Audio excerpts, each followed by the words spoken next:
During the past decade, we have really been pushing the importance of mental health in Muslim communities. And we've been talking a lot about anxiety, a lot about depression, and destigmatizing getting help, letting people know that it's not haram to go and seek treatment. And in these talks, we focused a lot about anxiety and depression. However, the missing piece in our discussion is trauma.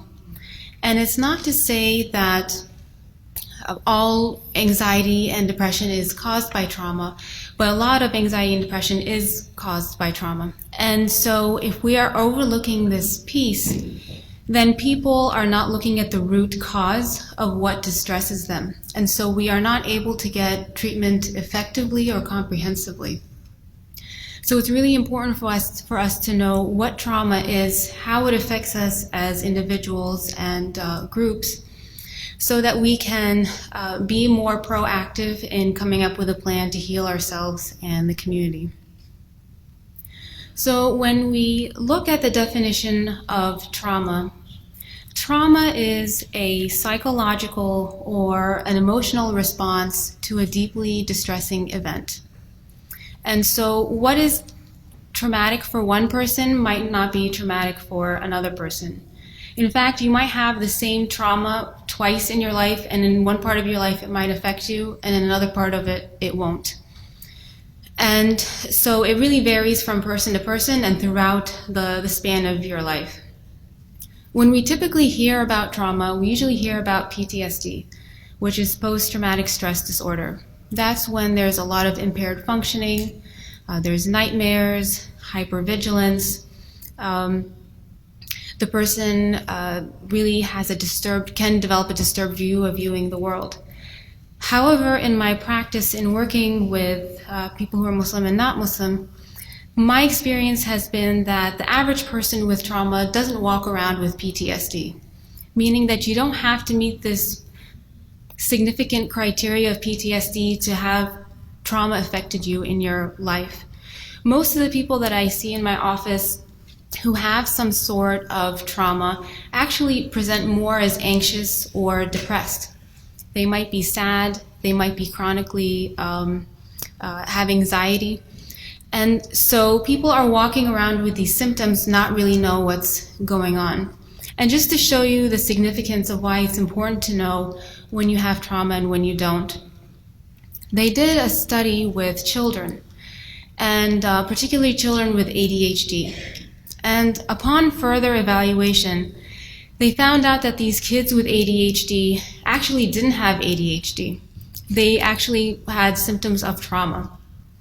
And so I do believe in ADHD, and I believe that sometimes it's significant enough to warrant medication. But in this situation, these kids who seemed hyperactive, were not able to follow directions, were not able to concentrate in class, they were being misdiagnosed with something that they didn't have. So if you think about it, say that they developed a 504 or IEP, those are interventions in school as a result of the ADHD. And so you have these well-meaning teachers trying to put an intervention in place. And so while intervention might be useful, it's not going to address the root cause of the issue. And in some situations, imagine that these kids who are presumed to have ADHD and they don't, so the teachers are trying all these interventions and they don't work. And so they're like, okay, well, let's put them on medication, which I don't think is wrong in some cases, but in this case, it would be, right? So now you have a child on medication for something that they shouldn't be on. So it just goes to show you the importance of us knowing when there's trauma and when there's other issues. So how does trauma affect individuals? First, it causes a lot of distress day to day, like I mentioned, anxiety, depression, but it also prevents people from living to their full potential. So not only are people walking around suffering, but also the potential that they have, they're not able to reach it, that potentially they can go further in life than they think they can. And then also what trauma does is it causes cognitive distortions. Cognitive distortions is an unhealthy way of thinking.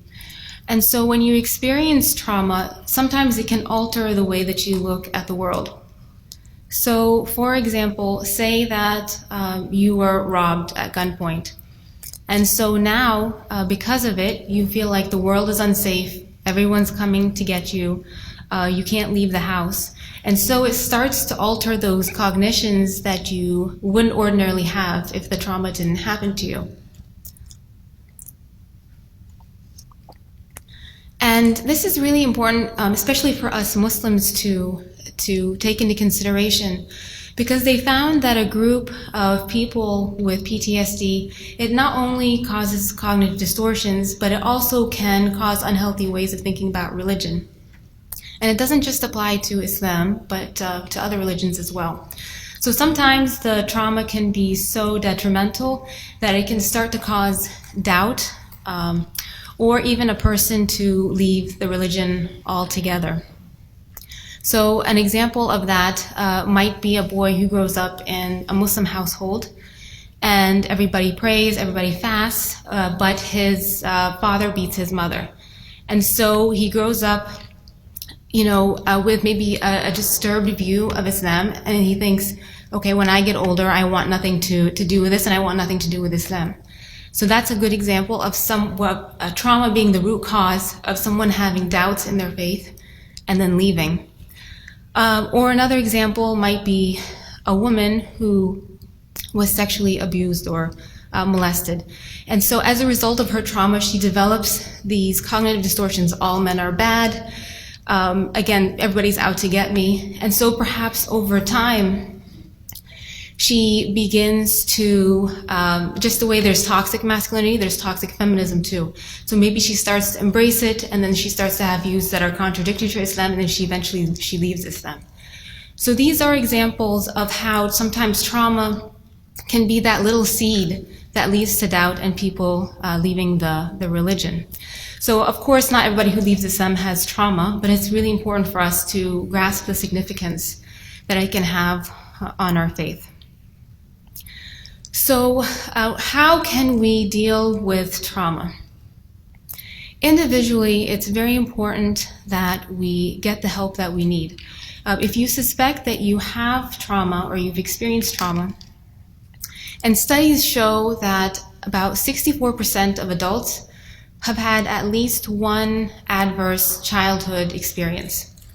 So that doesn't even include adulthood. So more often than not, you are more likely to have had some traumatic experience in your life.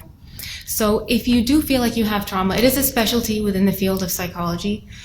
Please feel free to go and get counseling, because it can have an effect on your day-to-day functioning and your relationships. And through Yaqeen Institute, my colleague Sarah Sultan, who's also a therapist, we came up with an 11-part series on how trauma impacts faith. And with each chapter, we address a cognitive distortion. We go really in depth into psychology so people better understand their emotions, their thoughts, and their patterns. And even at the end of each chapter, we have like a workbook style section so people can, on their own time, work through some of the traumatic experiences that they have. So this is not a substitute for therapy, but it's a great place to start to explore if that is something that you're interested in. If you have a family member who has trauma, please encourage them to go to treatment. Just because it's not something that you would think is traumatic, it doesn't mean it's not traumatic for them. So it's important that you are not a barrier for your own loved one's treatment. Now, how do we heal trauma collectively as a community? There is something called trauma-informed care. And what that means is that it's a paradigm, it's a mind shift, that you assume that everybody that you come across in your day-to-day interaction has had experienced some kind of trauma. And the research supports this, right? So, it's having the perspective that everyone around you has their own struggles, and that by creating institutions, organizations, whether it's masajid, schools, or even smaller scale kind of organizations, that we, through trauma-informed care and this assumption that we can create safe environments, culturally safe, emotionally safe environments where people feel that, where they can feel like they have the ability to heal versus be re-traumatized.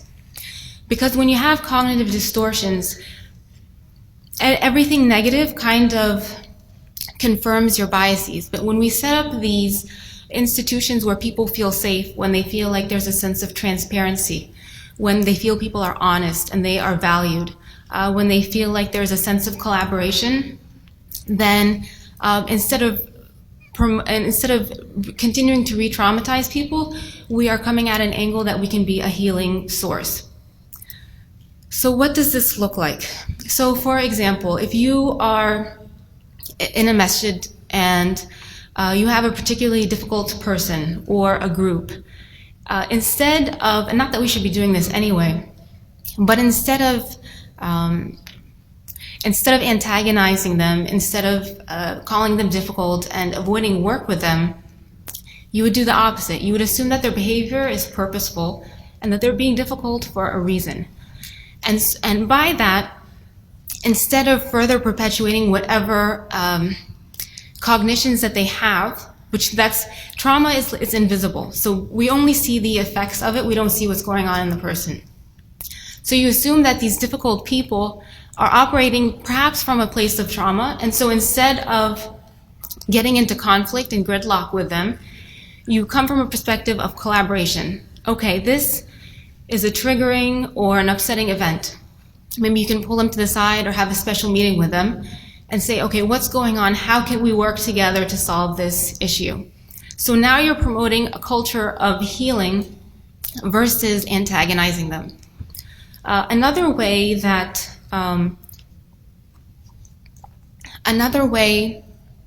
we can see how this can play out in a community level is schools. So perhaps you have a Muslim school and you have these kids that keep getting in trouble time and time again, right? So if you weren't to have a trauma-informed perspective, you can continue to discipline them. And it's not to say that these children shouldn't be accountable for their behavior, but if you come from a trauma-informed perspective, you say, okay, there must be a missing piece. Perhaps these kids have some kind of trauma or there's something going on at home that's preventing them from doing well in school. So instead of continuing to suspend them and maybe expel them, you would recommend them to the school counselor, or maybe you would send them to a local therapist in the community. So it is a mind shift in that you're trying to create environments that promote healing instead of continuing to push what we're already doing. And this doesn't just apply to Muslims, but applies to non-Muslims as well. We know that there are people who are out to get Islam, but we can also assume that some of these people who are anti-Muslim perhaps were traumatized, not necessarily by our own doing. It could be by things they've seen on the media.